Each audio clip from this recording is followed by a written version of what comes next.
a chapel full of sailors, a preacher who speaks of Jonah, and a warning that echoes across time. Beware the deep, beware your own soul. Act 21.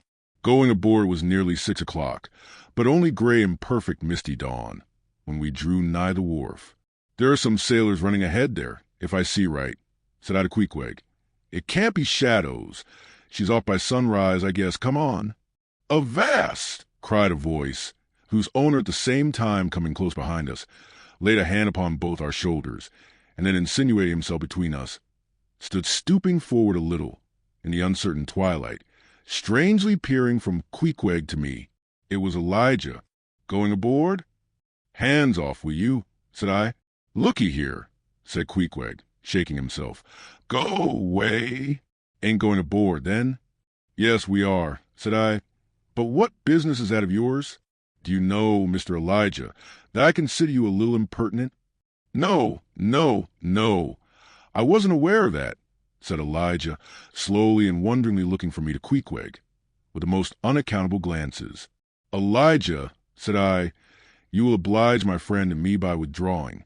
We are going to the Indian and Pacific Oceans, and would prefer not to be detained. Ye be coming back afore breakfast. He's cracked. Queequeg, said I. Come on. Holloa!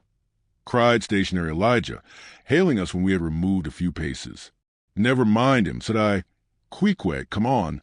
But he stole up to us again, and suddenly clapping his hand on my shoulder, said, Did you see anything looking like men going towards that ship a while ago?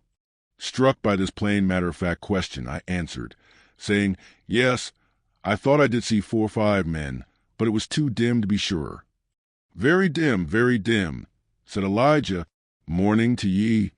Once more we quitted him, but once more he came softly after us, and touching my shoulder again, said, See if you can find him now, will ye? Find who?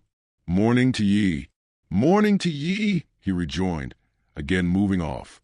Oh, I was going to warn ye against. But never mind. It's all one, all in the family, too. Sharp frost this morning, ain't it? Goodbye to ye. Shan't see ye again very soon, I guess, unless it's before the grand jury. And with these cracked words he finally departed, leaving me, for the moment, in no small wonderment at his frantic impudence. At last, stepping on board the Pequod, we found everything in profound quiet, not a soul moving. The cabin entrance was locked within. The hatches were all on and lumbered with coils of rigging. Going forward to the forecastle, we found the slide of the scuttle open. Seeing a light, we went down and found only an old rigger there, wrapped in a tattered pea-jacket. He was thrown a whole length upon 2 chests, his face downwards and enclosed in his folded arms. The profoundest slumber slept upon him. Those sailors we saw. Queequeg, where can they have gone to? Said I, looking dubiously at the sleeper. But it seemed that when on the wharf, Queequeg had not at all noticed what I now alluded to. Hence I would have thought myself to have been optically deceived in that matter, were it not for Elijah's otherwise inexplicable question. But I beat the thing down, and again marking the sleeper, jocularly hinted to Queequeg that perhaps we had best sit up with the body, telling him to establish himself accordingly. He put his hand upon the sleeper's rear, as though feeling if it was soft enough, and then, without more ado, sat quietly down there. Gracious! Queequeg, don't sit there, said I. Oh, Perry dude seat, said Queequeg. My country way. Won't hurt him face. Face, said I. Call it face? Very benevolent countenance then. But how hard he breathes. He's heaving himself. Get off. Queequeg, you are heavy. It's grinding the face of the poor. Get off, Queequeg. Look, he'll twitch you off soon. I wonder he don't wake. Queequeg removed himself to just beyond the head of the sleeper and lighted his tomahawk pipe. I sat at the feet. We kept the pipe passing over the sleeper, from one to the other. Meanwhile, upon questioning him in his broken fashion, Queequeg gave me to understand that, in his land, owing to the absence of settees and sofas of all sorts, the king, chiefs, and great people generally were in the custom of fattening some of the lower order for ottomans, and to furnish a house comfortably in that respect, you had only to buy up 8 or 10 lazy fellows, and lay them round in the piers and alcoves. Besides, it was very convenient on an excursion, much better than those garden chairs which are convertible into walking sticks. Upon occasion, a chief called his attendant, and desiring him to make a settee of himself under a spreading tree, perhaps in some damp, marshy place. While narrating these things, every time Queequeg received the tomahawk from me, he flourished the hatchet side of it over the sleeper's head. "What's that for, Queequeg?" "Parry easy, Killy. Oh, parry easy." He was going on with some wild reminiscences about his tomahawk pipe, which, it seemed, had in its two uses both brained his foes and soothed his soul, when we were directly attracted to the sleeping rigger. The strong vapor now completely filling the contracted hole, it began to tell upon him. He breathed with a sort of muffledness, then seemed troubled in the nose, then revolved over once or twice, then sat up and rubbed his eyes. "Holloa," he breathed at last. "Who be ye smokers?" "Shipped men," answered I. "When does she sail?" "Aye, you're going her, be ye?" "She sails today. The captain came aboard last night." "What captain? Ahab?" "Who but him indeed?" I was going to ask him some further questions concerning Ahab, when we heard a noise on deck. "Holloa! Starbuck's astir," said the rigger. "He's a lively chief mate, that good man and a pious, but all alive now I must turn to." And so saying, he went on deck, and we followed. It was now clear sunrise. Soon the crew came on board in twos and threes. The riggers bestirred themselves. The mates were actively engaged, and several of the shore people were busy in bringing various last things on board. Meanwhile, Captain Ahab remained invisibly enshrined within his cabin. Act 22. Merry Christmas. At length, towards noon, upon the final dismissal of the ship's riggers, and after the Pequod had been hauled out from the wharf, and after the ever-thoughtful Charity had come off in a whaleboat, with her last gift, a nightcap for Stubb, the second mate, her brother-in-law, and a spare Bible for the steward, after all this, the two captains, Peleg and Bildad, issued from the cabin, and turning to the chief mate, Peleg said, "Now, Mr. Starbuck, are you sure everything is right?" "Captain Ahab is all ready. Just spoke to him. Nothing more to be got from shore, eh? Well, call all hands, then. Muster 'em aft here, blast 'em." "No need of profane words, however great the hurry, Peleg," said Bildad. "But away with ye, friend Starbuck, and do our bidding. How now?" Here, upon the very point of starting for the voyage, Captain Peleg and Captain Bildad were going with a high hand on the quarter-deck, just as if they were to be joint commanders at sea, as well as to all appearances in port. And as for Captain Ahab, no sign of him was yet to be seen. Only, they said he was in the cabin. But then, the idea was that his presence was by no means necessary in getting the ship under way, and steering her well out to sea. Indeed, as that was not all his proper business, but the pilot's, and as he was not yet completely recovered. So they said, therefore, Captain Ahab stay below. And all this seemed natural enough, especially as in the merchant service many captains never show themselves on deck for a considerable time after heaving up the anchor, but remain over the cabin table, having a farewell merrymaking with their shore friends, before they quit the ship for good with the pilot. But there was not much chance to think over the matter, for Captain Peleg was now all alive. He seemed to do most of the talking and commanding, and not Bildad. "Aft here, ye sons of bachelors," he cried, as the sailors lingered at the main mast. "Mr. Starbuck, drive him aft. Strike the tent there," was the next order. As I hinted before, this whaleboat marquee was never pitched except in port, and on board the Pequod for 30 years, the order to strike the tent was well known to be the next thing to heaving up the anchor. "Man the capstan, blood and thunder, jump," was the next command, and the crew sprang for the handspikes. Now, in getting under way, the station generally occupied by the pilot is the forward part of the ship, and here Bildad, who, with Peleg, be it known, in addition to his other offices, was one of the licensed pilots of the port, he being suspected had got himself made a pilot in order to save the Nantucket pilot fee to all the ships he was concerned in, for he never piloted any other craft. Bildad, I say, might now be seen actively engaged in looking over the bows for the approaching anchor, and at intervals singing what seemed a dismal stave of psalmody to cheer the hands at the windlass, who, roared forth some sort of a chorus about the girls in Bubble Alley with hearty goodwill. Nevertheless, not 3 days previous, Bildad had told him that no profane songs would be allowed on board the Pequod, particularly in getting underway, and Charity, his sister, had placed a small choice copy of what's in each seaman's berth. Meantime, overseeing the other part of the ship, Captain Peleg gripped and swore stern in the most frightful manner. I almost thought he would sink the ship before the anchor could be got up. Involuntarily, I paused on my handspike and told Queequeg to do the same, thinking of the perils we both ran in starting on the voyage with such a devil for a pilot. I was comforting myself, however, with the thought that in pious Bildad might be found some salvation, spite of his 777th lay, when I felt a sudden sharp poke in my rear and, turning round, was horrified at the apparition of Captain Peleg in the act of withdrawing his leg from my immediate vicinity. That was my first kick. "Is that the way they heave in the marchant service?" he roared. "Spring, thou sheephead, spring and break thy backbone. Why don't ye spring, I say, all of ye, spring. Quahog, spring, thou chap with the red whiskers. Spring there, Scotchgap. Spring, thou green pants. Spring, I say, all of ye, and spring your eyes out." And so saying, he moved along the windlass, here and there using his leg very freely, while imperturbable Bildad kept leading off with his psalmody. Thinks I, Captain Peleg must have been drinking something today. At last the anchor was up, the sails were set, and off we glided. It was a short, cold Christmas, and as the short northern day merged into night, we found ourselves almost broad upon the wintry ocean, whose freezing spray cased us in ice, as in polished armor. The long rows of teeth on the bulwarks glistened in the moonlight, and like the white ivory tusks of some huge elephant, vast curving icicles depended from the bows.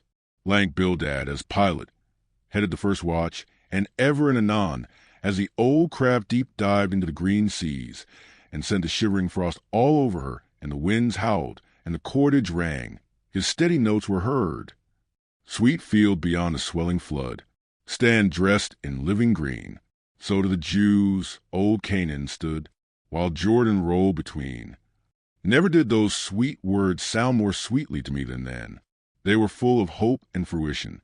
Spite of this frigid winter night in the boisterous Atlantic, spite of my wet feet and wetter jacket, there was yet, it then seemed to me, many a pleasant haven in store, and meads and glades so eternally vernal, that the grass shot up by the spring, untrodden, unwilted, remains at midsummer. At last we gained such an offing that the two pilots were needed no longer. The stout sailboat that had accompanied us began ranging alongside. It was curious and not unpleasing how Peleg and Bildad were affected at this juncture, especially Captain Bildad. For loath to depart, yet very loath to leave for good a ship bound on so long and perilous a voyage, beyond both stormy capes, a ship in which some thousands of his hard-earned dollars were invested, a ship in which an old shipmate sailed as captain, a man almost as old as he, once more starting to encounter all the terrors of the pitiless jaw, loath to say goodbye to a thing so every way brimful of every interest to him. Poor old Bildad lingered long, paced the deck with anxious strides, ran down into the cabin to speak another farewell word there, again came on deck, and looked to windward, looked toward the wide and endless waters, only bounded by the far-off unseen eastern continents, looked toward the land, looked aloft, looked right and left, looked everywhere and nowhere, and at last, mechanically coiling a rope upon its pin, convulsively grasped stout Peleg by the hand, and holding up a lantern, for a moment stood gazing heroically in his face, as much as to say, "Nevertheless, friend Peleg, I can stand it, yes, I can." As for Peleg himself, he took it more like a philosopher, but for all his philosophy, there was a tear twinkling in his eye when the lantern came too near, and he, too, did not a little run from cabin to deck, now a word below, and now a word with Starbuck, the chief mate. But at last he turned to his comrade, with a final sort of look about him. "Captain Bildad, come, old shipmate, we must go. Back the main yard there. Boat ahoy. Stand by to come close alongside. Now, careful, careful. Come, Bildad, boys, say your last. Luck to ye. Starbuck, luck to ye, Mr. Stubb. Luck to ye, Mr. Flask. Goodbye." and good luck to ye all. And this day 3 years I'll have a hot supper smoking for ye in old Nantucket. Hurrah and away. God bless ye, and have ye in his holy keeping, men, murmured old Bildad, almost incoherently. I hope ye'll have fine weather now, so that Captain Ahab may soon be moving among ye. A pleasant sun is all he needs, and ye'll have plenty of them in the tropic voyage ye go. Be careful in the hunt, ye mates. Don't stave the boats needlessly, ye harpooneers. Good white cedar plank is raised full 3% within a year. Don't forget your prayers, either. Mr. Starbuck, mind that Cooper don't waste the spare staves. Oh, the sail needles are in the green locker. Don't wail at too much of Lord's days, men. But don't miss a fair chance either. That's rejecting heaven's good gifts. Have an eye to the molasses tears, Mr. Stubb. It was a little leaky, I thought. If ye touch at the islands, Mr. Flask, beware of fornication. Goodbye, goodbye. Don't keep that cheese too long down in the hold, Mr. Starbuck. It'll spoil. Be careful with the butter. 20 cents the pound it was, and mind ye if— Come, Captain Bildad. Stop palavering, away. And with that, Peleg hurried him over the side, and both dropped into the boat. Ship and boat diverged. The cold, damp night breeze blew between. A screaming gull flew overhead. The two hulls wildly rolled. We gave 3 heavy-hearted cheers, and blindly plunged like fate into lone Atlantic. Stubb. Luck to ye, Mr. Flask. Goodbye, and good luck to ye all. And this day 3 years I'll have a hot supper smoking for ye in old Nantucket. Hurrah and away. God bless ye, and have ye in his holy keeping, men, murmured old Bildad, almost incoherently. I hope ye'll have fine weather now, so that Captain Ahab may soon be moving among ye. A pleasant sun is all he needs, and ye'll have plenty of them in the tropic voyage ye go. Be careful in the hunt, ye mates. Don't stave the boats needlessly, ye harpooneers. Good white cedar plank is raised full 3% within a year. Don't forget your prayers, either. Mr. Starbuck, mind that Cooper don't waste the spare staves. Oh, the sail needles are in the green locker. Don't wail at too much of Lord's days, men. But don't miss a fair chance either. That's rejecting heaven's good gifts. Have an eye to the molasses tears, Mr. Stubb. It was a little leaky, I thought. If ye touch at the islands, Mr. Flask, beware of fornication. Goodbye, goodbye. Don't keep that cheese too long down in the hold, Mr. Starbuck. It'll spoil. Be careful with the butter. 20 cents the pound it was, and mind ye if— Come, Captain Bildad. Stop palavering, away. And with that, Peleg hurried him over the side, and both dropped into the boat. Ship and boat diverged. The cold, damp night breeze blew between. A screaming gull flew overhead. The two hulls wildly rolled. We gave 3 heavy-hearted cheers, and blindly plunged like fate into lone Atlantic. Act 24. The Advocate. As Queequeg and I are now fairly embarked in this business of whaling, and as this business of whaling has somehow come to be regarded among landsmen as a rather unpoetical and disreputable pursuit, therefore, I am all anxiety to convince ye landsmen, of the injustice hereby done to us hunters of whales. In the first place, it may be deemed almost superfluous to establish the fact that among people at large, the business of whaling is not accounted on a level with what are called the liberal professions. If a stranger were introduced into any miscellaneous metropolitan society, it will but slightly advance the general opinion of his merits, were he presented to the company as a harpooneer, say, and if in emulation of the naval officers he should append the initials S. W.F. Sperm Whale Fishery to his visiting card, such a procedure would be deemed preeminently presuming and ridiculous. Doubtless one leading reason why the world declines honoring us whalemen is this: they think that at best our vocation amounts to a butchering sort of business, and that when actively engaged therein, we are surrounded by all manner of defilements. Butchers we are, that is true, but butchers also, and butchers of the bloodiest badge, have been all martial commanders whom the world invariably delights to honor. And as to the matter of the alleged uncleanliness of our business, ye shall soon be initiated into certain facts hitherto pretty generally unknown, and which, upon the whole, will triumphantly plant the sperm whale ship at least among the cleanliest things of this tidy earth. But even granting the charge in question to be true, What disordered slippery decks of a whale ship are comparable to the unspeakable carrion of those battlefields from which so many soldiers return to drink in all ladies' plaudits? And if the idea of peril so much enhances the popular conceit of the soldier's profession, let me assure you that many a veteran who has freely marched up to a battery would quickly recoil at the apparition of the sperm whale's vast tail, fanning into eddies the air over his head. For what are the comprehensible terrors of man compared with the interlinked terrors and wonders of God? But though the world scouts at us whale hunters, yet does it unwittingly pay us the profoundest homage, an all-abounding adoration, for almost all the tapers, lamps, and candles that burn round the globe burn, as before so many shrines, to our glory. But look at this matter in other lights, weighed in all sorts of scales. See what we whalemen are and have been. Why did the Dutch into which time have admirals of their whaling fleets? Why did Louis XVI of France, at his own personal expense, fit out whaling ships from Dunkirk, and politely invite to that town some score or two of families from our own island of Nantucket? Why did Britain between the years 1750 and 1788 pay to her whalemen in bounties upwards of £1,000,000?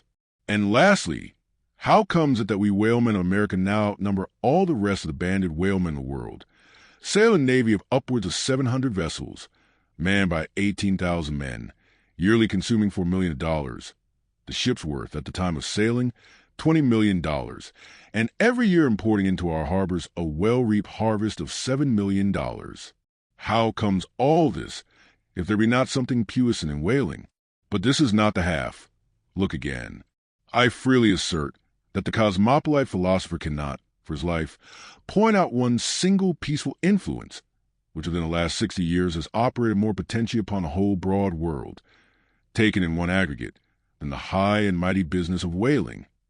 One way and another, it has begotten events so remarkable in themselves, and so continuously momentous in their sequential issues, that whaling may well be regarded as that Egyptian mother who bore offspring themselves pregnant from her womb. It would be a hopeless, endless task to catalog all these things. Let a handful suffice. For many years past, a whale ship has been the pioneer in ferreting out the remotest and least known parts of the earth.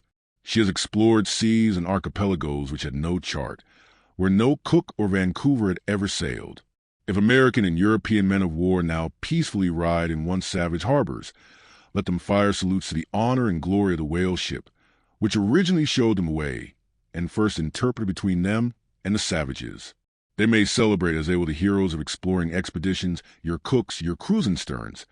But I say that scores of anonymous captains have sailed out of Nantucket, that were as great and greater than your Cook and your Cruisenstern, for in their succorless empty-handedness, they, in the heathenish sharked waters, and by the beaches of unrecorded javelin islands, battle with virgin wonders and terrors that Cook with all his marines and muskets would not willingly have dared. All that has made such a flourish of the old South Sea voyages, those things were but the lifetime commonplaces of our heroic Nantucketers. Often, adventures which Vancouver dedicates 3 ACTs to, these men accounted unworthy of being set down in the ship's common log. Ah, the world! Oh, the world! Until the whale fishery rounded Cape Horn, no commerce but colonial, scarcely any intercourse but colonial, was carried on between Europe and the long line of the opulent Spanish provinces on the Pacific coast. It was the whaleman who first broke through the jealous policy of the Spanish crown, touching those colonies, and if space permitted, it might be distinctly shown how from those whalemen at last eventuated the liberation of Peru, Chile, and Bolivia from the yoke of old Spain, and the establishment of the eternal democracy in those parts. That great America on the other side of the sphere, Australia, was given to the enlightened world by the whaleman. After its first blunder-born discovery by a Dutchman, all other ships long shunned those shores as pestiferously barbarous. But the whale ship touched there. The whale ship is the true mother of that now mighty colony. Moreover, in the infancy of the first Australian settlement, the emigrants were several times saved from starvation by the benevolent biscuit of the whale ship luckily dropping an anchor in their waters. The uncounted isles of all Polynesia confess the same truth, and do commercial homage to the whale ship that cleared the way for the missionary and the merchant, and in many cases carried the primitive missionaries to their first destinations. If that double-bolted land, Japan, is ever to become hospitable, it is the whale ship alone to whom the credit will be due, for already she is on the threshold. But if, in the face of all this, you still declare that whaling has no aesthetically noble associations connected with it, then am I ready to shiver 50 lances with you there, and unhorse you with a split helmet every time. The whale has no famous author, and whaling no famous chronicler, you will say. The whale no famous author, and whaling no famous chronicler. Who wrote the first account of our Leviathan? Who but mighty Job? And who composed the first narrative of a whaling voyage? Who? But no less a prince than Alpha the Great, who, with his own royal pen, took down the words from Other, the Norwegian whale hunter of those times, and who pronounced our glowing eulogy in Parliament. Who but Edmund Burke? True enough, but then whalemen themselves are poor devils. They have no good blood in their veins. No good blood in their veins? They have something better than royal blood there. The grandmother of Benjamin Franklin was Mary Morrill, afterwards by marriage Mary Folger, one of the old settlers in Nantucket, and the ancestress to a long line of Folgers and harpooneers, all kith and kin to noble Benjamin, this day darting the barbed iron from one side of the world to the other. Good again, but then all confess that somehow whaling is not respectable. Whaling not respectable. Whaling is imperial. By Old English statutory law, the whale is declared a royal fish. Asterisk. Oh, that's only nominal. The whale himself has never figured in any grand imposing way. The whale never figured in any grand imposing way. In one of the mighty triumphs given to a Roman general upon his entering the world's capital, the bones of a whale, brought all the way from the Syrian coast, were the most conspicuous object in the symbol procession. Asterisk. Granted, since you cite it, but say what you will, there is no real dignity in whaling. No dignity in whaling? The dignity of our calling the very heavens attest. Cetus is a constellation in the south. No more. Drive down your hat in presence of Czar, and take it off to Queequeg. No more. I know a man that, in his lifetime, has taken 350 whales. I account that man more honorable than that great captain of antiquity, who boasted of taking as many walled towns. And as for me, if, by any possibility, there be any as yet undiscovered prime thing in me, if I shall ever deserve any real repute in that small but high-hushed world, which I might not be unreasonably ambitious of, if hereafter I should do anything that, upon the whole, a man might rather have done than have left undone, if, at my death, my executors, or more properly my creditors, find any precious misses in my desk, then here I prospectively ascribe all the honor and the glory to whaling, for a whale ship was my Yale College and my Harvard. Asterisk C subsequent ACTs for something more on this head. No good blood in their veins? They have something better than royal blood there. The grandmother of Benjamin Franklin was Mary Morrill, afterwards by marriage Mary Folger, one of the old settlers in Nantucket, and the ancestress to a long line of Folgers and harpooneers, all kith and kin to noble Benjamin, this day darting the barbed iron from one side of the world to the other. Good again, but then all confess that somehow whaling is not respectable. Whaling not respectable. Whaling is imperial. By Old English statutory law, the whale is declared a royal fish. Asterisk. Oh, that's only nominal. The whale himself has never figured in any grand imposing way. The whale never figured in any grand imposing way. In one of the mighty triumphs given to a Roman general upon his entering the world's capital, the bones of a whale, brought all the way from the Syrian coast, were the most conspicuous object in the symbol procession. Asterisk. Granted, since you cite it, but say what you will, there is no real dignity in whaling. No dignity in whaling? The dignity of our calling the very heavens attest. Cetus is a constellation in the south. No more. Drive down your hat in presence of Czar, and take it off to Queequeg. No more. I know a man that, in his lifetime, has taken 350 whales. I account that man more honorable than that great captain of antiquity, who boasted of taking as many walled towns. And as for me, if, by any possibility, there be any as yet undiscovered prime thing in me, If I shall ever deserve any real repute in that small but high-hushed world, which I might not be unreasonably ambitious of, if hereafter I should do anything that, upon the whole, a man might rather have done than have left undone, if, at my death, my executors, or more properly my creditors, find any precious misses in my desk, then here I prospectively ascribe all the honor and the glory to whaling, for a whale ship was my Yale College and my Harvard. *C subsequent ACTs for something more on this head. Act 26. Knights and Squires.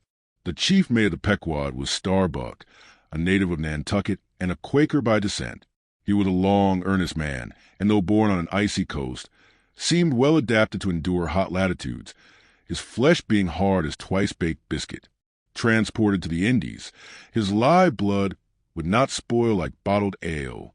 He must have been born in some time of general drought and famine, or upon one of those fast days for which his state is famous. Only some 30 arid summers had he seen. Those summers had dried up all his physical superfluousness. But this his thinness, so to speak, seemed no more the token of wasting anxieties and cares than it seemed the indication of any bodily blight. It was merely the condensation of the man. He was by no means ill-looking. Quite the contrary. His pure, tight skin was an excellent fit, and closely wrapped up in it and embalmed with inner health and strength, like a revivified Egyptian. This Starbuck seemed prepared to endure for long ages to come, and to endure always, as now. For be it polar snow or torrid sun, like a patent chronometer, his interior vitality was warranted to do well in all climates. Looking into his eyes, you seemed to see there the yet lingering images of those thousand-fold perils he had calmly confronted through life. A staid, steadfast man, whose life for the most part was a telling pantomime of action and not a tame ACT of sounds. Yet, for all his hardy sobriety and fortitude, there were certain qualities in him which at times affected, and in some cases seemed well nigh to overbalance all the rest. Uncommonly conscientious for a seaman, and endued with a deep natural reverence, the wild watery loneliness of his life did therefore strongly incline him to superstition, but to that sort of superstition, which in some organization seems rather to spring, somehow, from intelligence than from ignorance. Outward portents and inward presentiments were his. And if at times these things bent the welded iron of his soul, much more did his far-away domestic memories of his young Cape wife and child tend to bend him still more from the original ruggedness of his nature, and open him still further to those latent influences which, in some honest-hearted men, restrain the gush of daredevil daring, so often evinced by others in the more perilous vicissitudes of the fishery. "I will have no man in my boat," said Starbuck, "who is not afraid of a whale." By this, he seemed to mean not only that the most reliable and useful courage was that which arises from the fair estimation of the encountered peril, but that an utterly fearless man is a far more dangerous comrade than a coward. "Aye," said Stubb, the second mate. "Starbuck, there is as careful a man as you'll find anywhere in this fishery. But we shall ere long see what that word careful precisely means when used by a man like Stubb or almost any other whale hunter." Starbuck was no crusader after perils.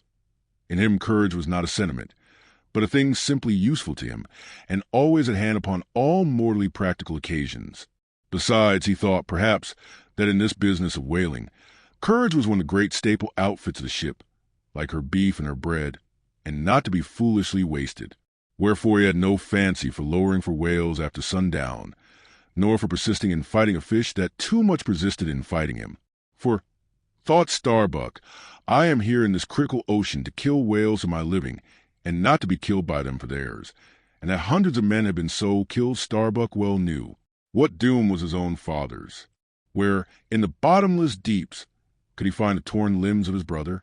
With memories like these in him, and moreover, given to a certain superstitiousness, as has been said, the courage of the Starbuck, which could, nevertheless, still flourish, must indeed have been extreme. But it was not in reasonable nature that a man so organized and with such terrible experiences and remembrances as he had, it was not in nature that these things should fail in latently engendering an element in him, which, under suitable circumstances, would break out from his confinement and burn all his courage up. And brave as he might be, it was that sort of bravery chiefly, visible in some intrepid men, which, while generally abiding firm in the conflict with seas or winds or whales or any of the ordinary irrational horrors of the world, yet cannot withstand those more terrific, because more spiritual terrors, which sometimes menace you from the concentrating brow of an enraged and mighty man, but with a coming narrative to reveal, in any instance, the complete abasement of poor Starbuck's fortitude. Scarce might I have the heart to write it, for it is a thing most sorrowful, nay shocking, to expose the fall of valor in the soul. Men may seem detestable as joint stock companies and nations, knaves, fools, and murderers there may be. Men may have mean and meager faces, but man in the ideal is so noble and so sparkling, such a grand and glowing creature, that over any ignominious blemish in him all his fellows should run to throw their costliest robes. That immaculate manliness we feel within ourselves, so far within us, that remains intact though all the outer character seem gone, bleeds with keenest anguish at the undraped spectacle of a valor-ruined man. Nor can piety itself, at such a shameful sight, completely stifle her upbraidings against the permitting stars. But this august dignity I treat of is not the dignity of kings in robes, but that abounding dignity which has no robe investiture.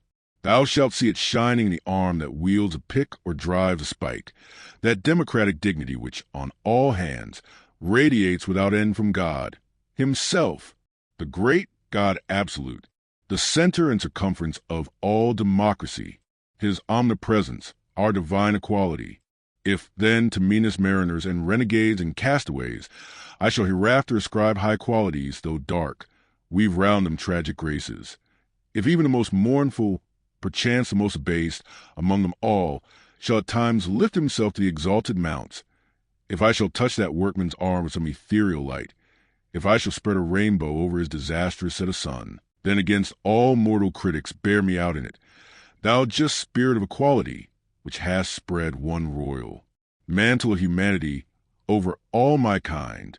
Bear me out in it, thou great democratic God, who didst not refuse to the swart convict Bunyan the pale poetic pearl, thou who didst clothe with doubly hammered leaves of finest gold the stumped and paupered arm of old Cervantes, thou who didst pick up Andrew Jackson from the pebbles, who didst hurl him upon a war horse, who didst thunder him higher than a throne, thou who, in all thy mighty earthly marchings, ever cullest thy selectest champions from the kingly commons, bear me out in it, O God. Act 27. Knights and Squires. Stubb was the second mate.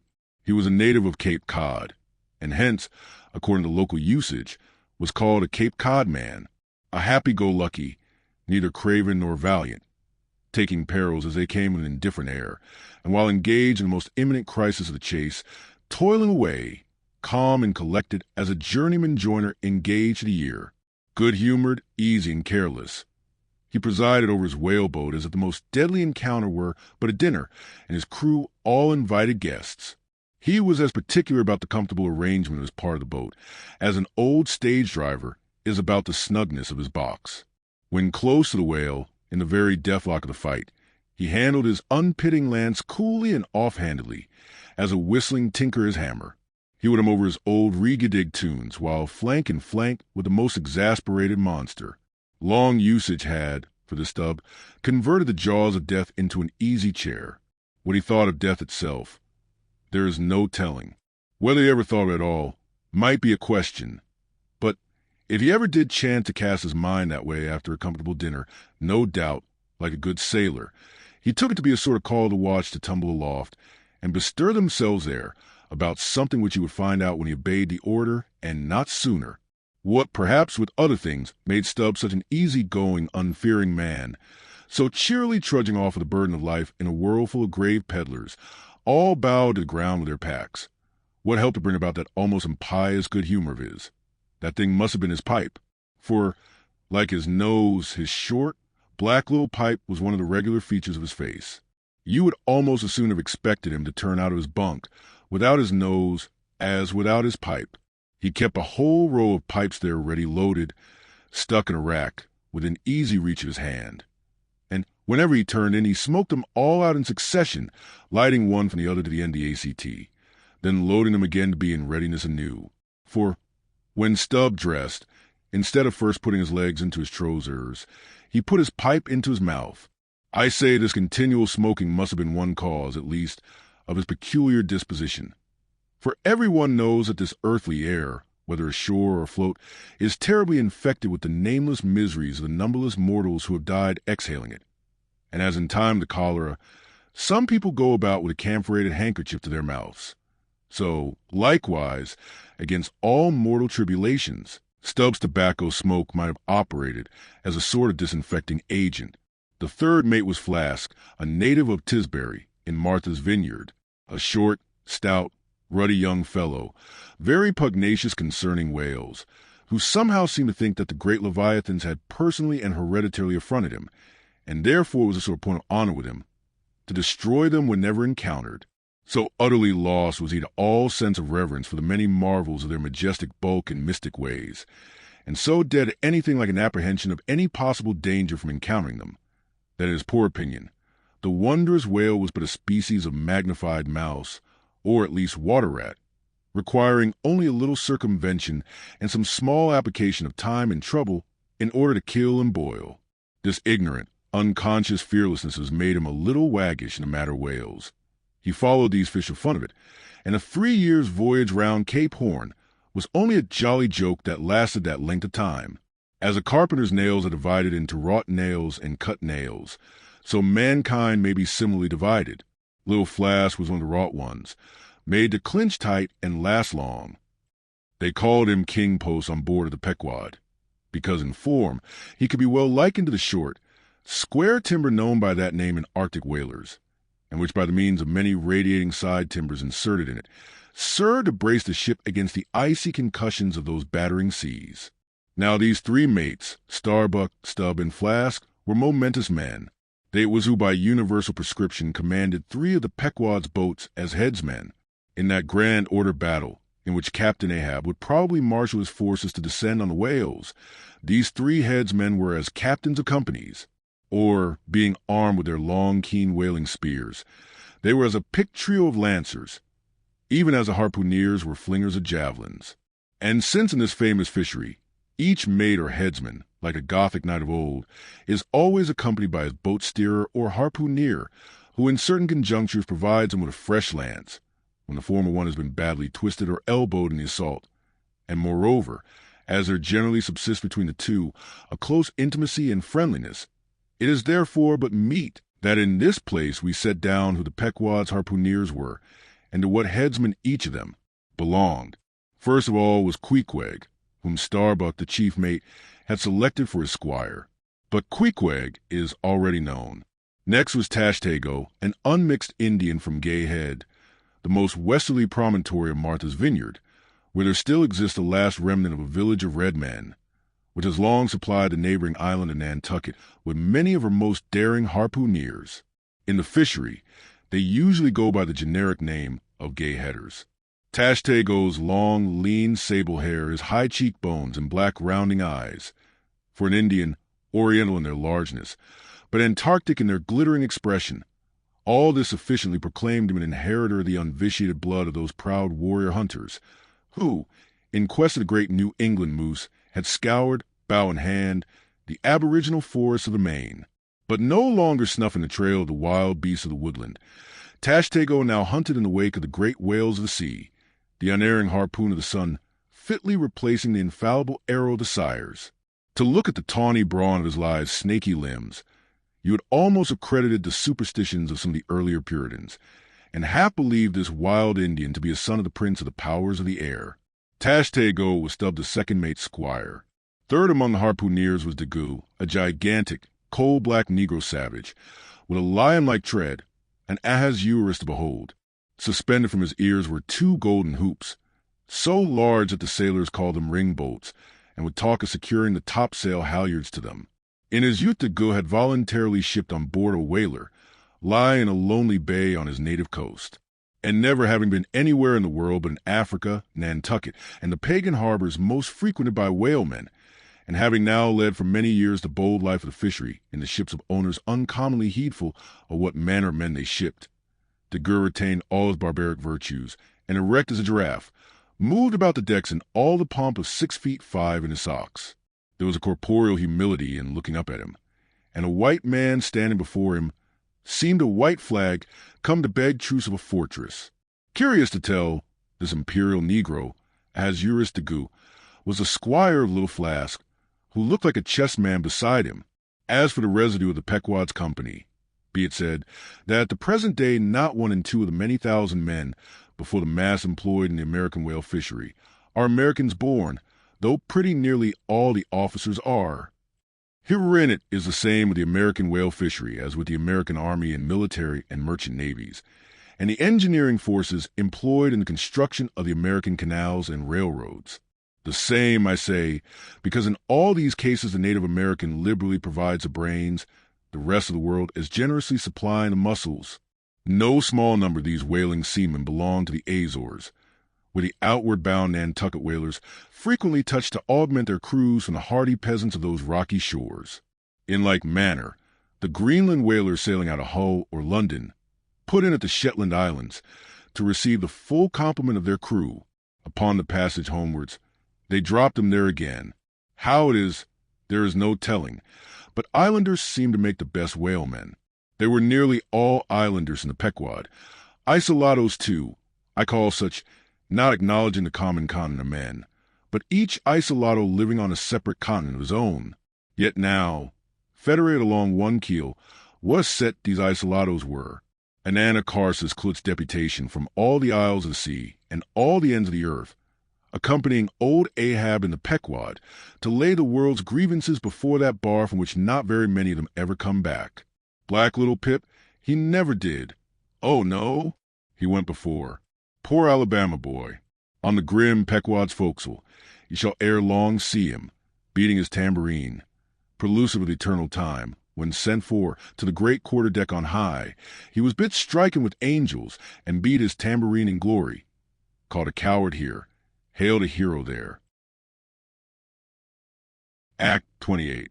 Ahab. For several days after leaving Nantucket, nothing above hatches was seen of Captain Ahab.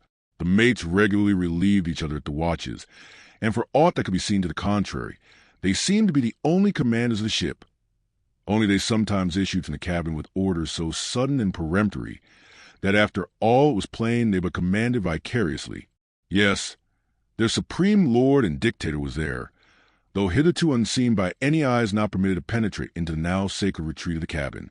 Every time I ascended to the deck from my watches below, I instantly gazed after mark if any strange face were visible, for my first vague disquietude touching the unknown captain, now in the seclusion of the sea, became almost a perturbation. This was strangely heightened at times by the ragged Elijah's diabolical incoherences uninvitedly recurring to me, with a subtle energy I could not have before conceived of. But poorly could I withstand them. Much as in other moods, I was almost ready to smile at the solemn whimsicalities of that outlandish prophet of the wharves. But whatever was of apprehensiveness or uneasiness, to call it so, which I felt, yet whenever I came to look about me in the ship, it seemed against all warrantry to cherish such emotions. For though the harpooneers with the great body of the crew were a far more barbaric, heathenish, and motley set than any of the tame merchant ship companies which my previous experiences had made me acquainted with, still I ascribed this, and rightly ascribed it, to the fierce uniqueness of the very nature of that wild Scandinavian vocation in which I had so abandonedly embarked. But it was especially the aspect of the 3 chief officers of the ship, the mates, which was most forcibly calculated to allay these colorless misgivings, and induce confidence and cheerfulness in every presentment of the voyage. 3 better, more likely sea officers and men, each in his own different way, could not readily be found, and they were every one of them Americans, a Nantucketer, a Vineyarder, a Cape man. Now, it being Christmas when the ship shot from outer harbor, for a space we had biting polar weather, though all the time running away from to the southward, and by every degree and minute of latitude which we sailed, gradually leaving that merciless winter and all its intolerable weather behind us. It was one of those less lowering, but still gray and gloomy enough mornings of the transition, when with a fair wind the ship was rushing through the water with a vindictive, sort of leaping and melancholy rapidity, that as I mounted to the deck at the call of the forenoon watch, so soon as I leveled my glance toward the taffrail, foreboding shivers ran over me. Reality outran apprehension. Captain Ahab stood upon his quarter-deck. There seemed no sign of common bodily illness about him, nor the recovery from any. He looked like a man cut away from the stake, when the fire has overrunningly wasted all the limbs without consuming them, or taking away one particle from their compacted age robustness. His whole high, broad form seemed made of solid bronze and shaped in an unalterable mold, like Cellini's cast Perseus, threading its way out from among his gray hairs and continuing right down one side of his tawny, scorched face and neck, till it disappeared in his clothing. You saw a slender, rod-like mark, lividly whitish. It resembled that perpendicular seam sometimes made in the straight, lofty trunk of a great tree, when the upper lightning tearingly darts down it, and without wrenching a single twig, peels and grooves out the bark from top to bottom, air running off into the soil, leaving the tree still greenly alive, but branded. Whether that mark was born with him, or whether it was a scar left by some desperate wound, no one could certainly say. By some tacit consent, throughout the voyage little or no allusion was made to it, especially by the mates. But once Tashtego Sr., an old gay-head Indian among the crew, superstitiously asserted that not till he was full 40 years old did Ahab become that way branded. And then it came upon him, not in the fury of any mortal fray, but in an elemental strife at sea. Yet this wild hint seemed inferentially negatived by what a gray Manxman insinuated, an old sepulchral man who, having never before sailed out of Nantucket, had never ere this laid eye upon wild Ahab. Nevertheless, the old sea traditions, the immemorial credulities, popularly invested this old Manxman with preternatural powers of discernment, so that no white sailor seriously contradicted him when he said that if ever Captain Ahab should be tranquilly laid out, which might hardly come to pass. So he muttered, then whoever should do that last office for the dead would find a birthmark on him from crown to sole.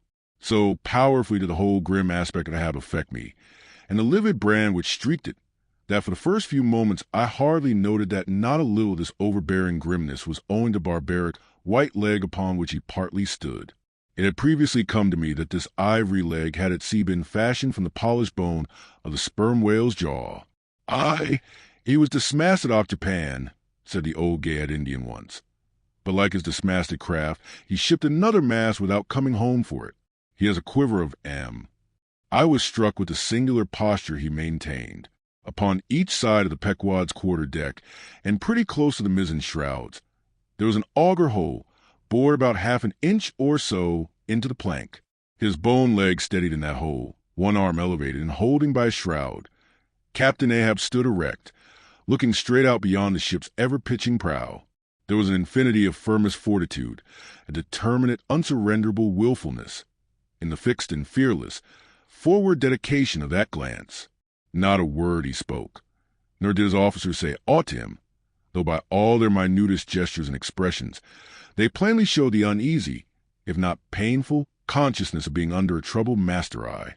And not only that, but moody, stricken Ahab stood before them with a crucifixion in his face, and all the nameless, regal, overbearing dignity of some mighty woe. Ere long, from his first visit in the air, he withdrew into his cabin. But after that morning, he was every day visible to the crew, either standing in his pivot hole, or seated upon an ivory stool he had, or heavily walking the deck. As the sky grew less gloomy, indeed, began to grow a little genial, he became still less and less a recluse, as if, when the ship had sailed from home, nothing but the dead wintry bleakness of the sea had then kept him so secluded. And by it came to pass that he was almost continually in the air, but, as yet, for all that he said or perceptibly did on the at last sunny deck, he seemed as unnecessary there as another mast. But the Pequod was only making a passage now, not regularly cruising. Nearly all whaling preparatives needing supervision the mates were fully competent to, so that there was little or nothing out himself to employ or excite Ahab now, and thus chase away, for that one interval, the clouds that layer upon layer were piled upon his brow, as ever all clouds choose the loftiest peaks to pile themselves upon. Nevertheless, ere long, the warm, warbling persuasiveness of the pleasant holiday weather we came to seemed gradually to charm him from his mood.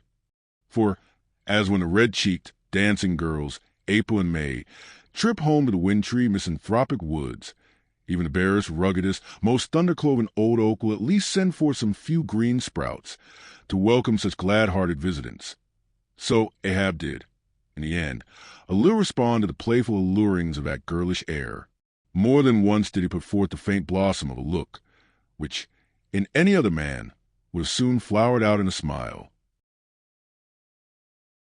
Act 29.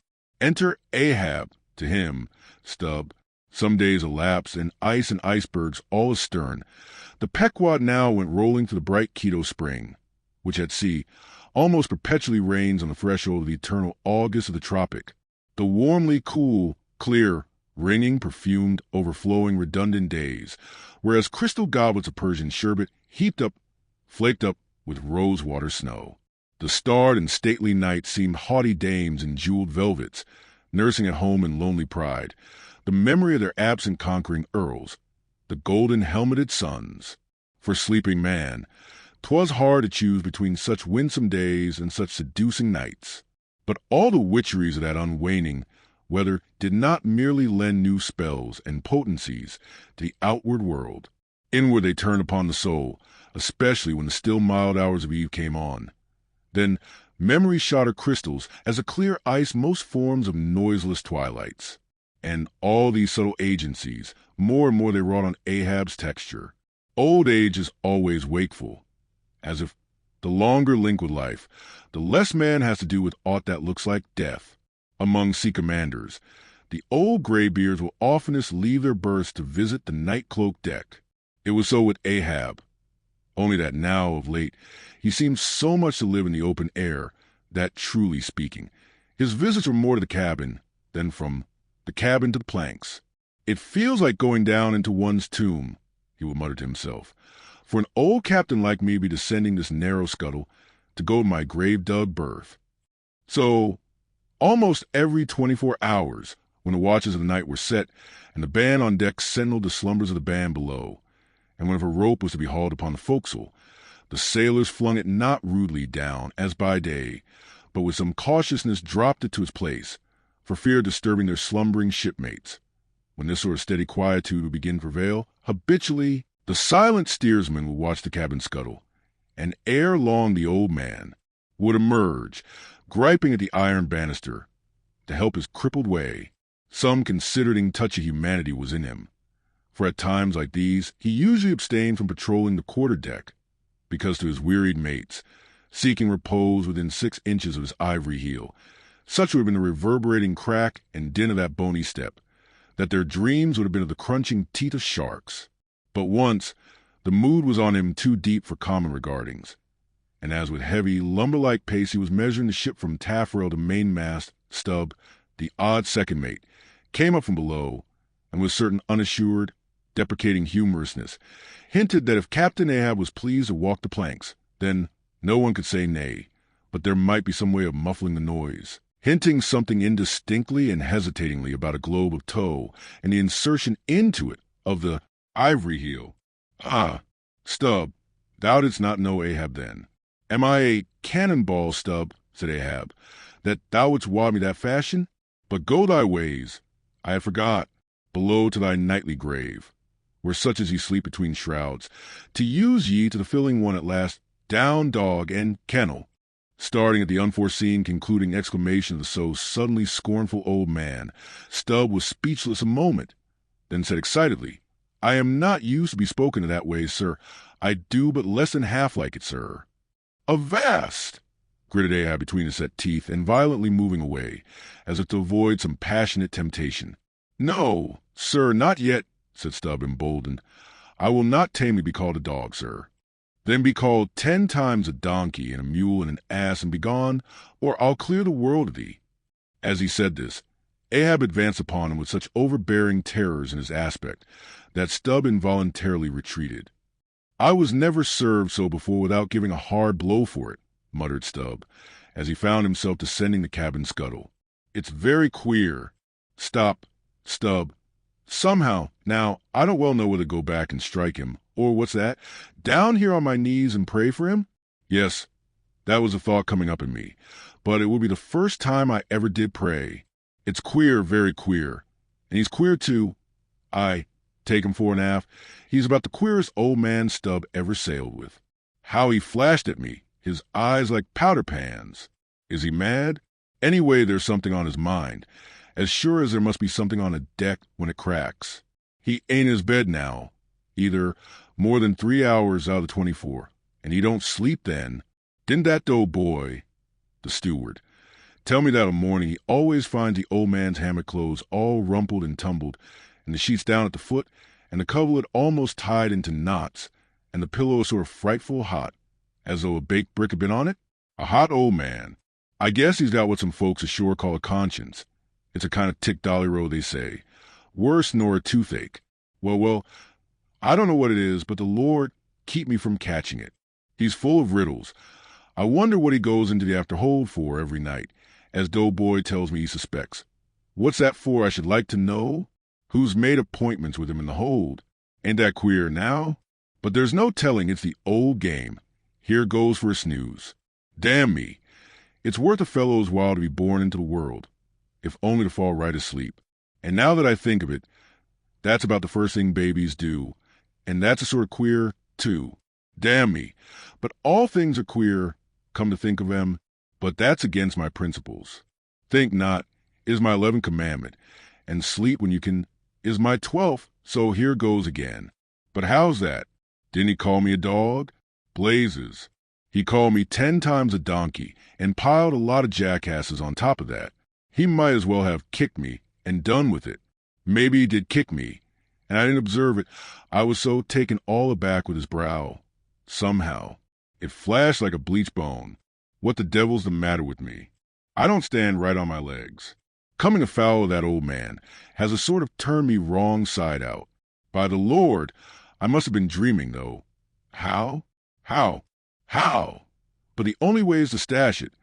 So here goes a hammock again, and in the morning I'll see how this plaguey juggling thinks over by daylight. I was never served so before without giving a hard blow for it, muttered Stubb, as he found himself descending the cabin scuttle. It's very queer. Stop, Stubb. Somehow, now, I don't well know whether to go back and strike him, or what's that, down here on my knees and pray for him? Yes, that was a thought coming up in me, but it will be the first time I ever did pray. It's queer, very queer, and he's queer too. I take him for an aft. He's about the queerest old man Stubb ever sailed with. How he flashed at me, his eyes like powder pans. Is he mad? Anyway, there's something on his mind, as sure as there must be something on a deck when it cracks. He ain't in his bed now, either more than 3 hours out of the 24, and he don't sleep then. Didn't that old boy, the steward, tell me that a morning he always finds the old man's hammock clothes all rumpled and tumbled, and the sheets down at the foot, and the coverlet almost tied into knots, and the pillow sort of frightful hot, as though a baked brick had been on it? A hot old man. I guess he's got what some folks ashore call a conscience. It's a kind of tick-dolly-row, they say. Worse nor a toothache. Well, I don't know what it is, but the Lord keep me from catching it. He's full of riddles. I wonder what he goes into the after-hold for every night, as Doughboy tells me he suspects. What's that for, I should like to know? Who's made appointments with him in the hold? Ain't that queer now? But there's no telling, it's the old game. Here goes for a snooze. Damn me. It's worth a fellow's while to be born into the world, if only to fall right asleep. And now that I think of it, that's about the first thing babies do, and that's a sort of queer, too. Damn me. But all things are queer, come to think of them, but that's against my principles. Think not, is my 11th commandment, and sleep when you can is my 12th, so here goes again. But how's that? Didn't he call me a dog? Blazes. He called me 10 times a donkey, and piled a lot of jackasses on top of that. He might as well have kicked me and done with it. Maybe he did kick me, and I didn't observe it. I was so taken all aback with his brow. Somehow, it flashed like a bleached bone. What the devil's the matter with me? I don't stand right on my legs. Coming afoul of that old man has a sort of turned me wrong side out. By the Lord, I must have been dreaming, though. How? But the only way is to stash it. So here goes a hammock again, and in the morning I'll see how this plaguey juggling thinks over by daylight.